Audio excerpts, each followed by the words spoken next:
Speciality ఏంటంటే మన కొలెస్ట్రాల్కి సంబంధించిన మెడిసిన్ తయారు చేస్తారు.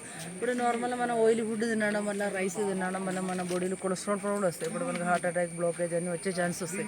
ఇప్పుడు ఆయుర్వేద మెడిసిన్ అంటే కొంచెం స్లో అండి, ఇంగ్లీష్ మందులకు అంత తొందర వర్క్ కాదు కూడా. ఇప్పుడు మనకి ఏదైనా కొలెస్ట్రాల్కి సంబంధించిన టాబ్లెట్ మీరు మందులు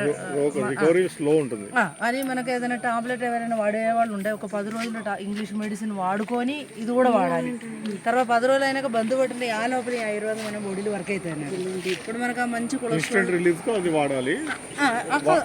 అప్పుడు అంటే పని చేయడం కోసం అంటే 10 రోజులు అది వాడుకోవాలి, కంటిన్యూ ఇది చేయాలి. ఇప్పుడు 4 నెలల దాకా కంటిన్యూ చేయండి. ఇప్పుడు మనకు ఆ మంచి కొలెస్ట్రాల్ ఇది మెయింటైన్ చేస్తూనే ఉంటుంది. మన చెడు కొలెస్ట్రాల్ని తీసేసి చిన్న చిన్న బ్లోకేజ్ అని తీసేసి మనకు హార్ట్కి ప్రొటెక్ట్ ఇస్తారు. బ్లడ్ తిన్నారు కాబట్టి మనకు బ్లడ్ సర్క్యులేషన్ నార్మల్ అవుతుంది. ఇప్పుడు బెనిఫిట్ ఏంటంటే మేడం, ఒక 1 మంత్ తర్వాత మనం చూసింది అనుకోని నార్మల్ కొలెస్ట్రాల్ నార్మల్కి వస్తుంది. కానీ మనం బంద్ పెట్టుకుంటే 4 నెలలు ఎందుకు ఇవ్వాలంటే ఫస్ట్ ప్రాబ్లం అయిపోతాయి, తర్వాత రాకుండా ప్రివెన్షన్ అన్నట్టు.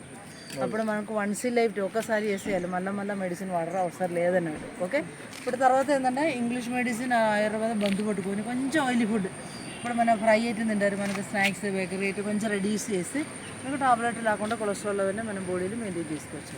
ఓకే.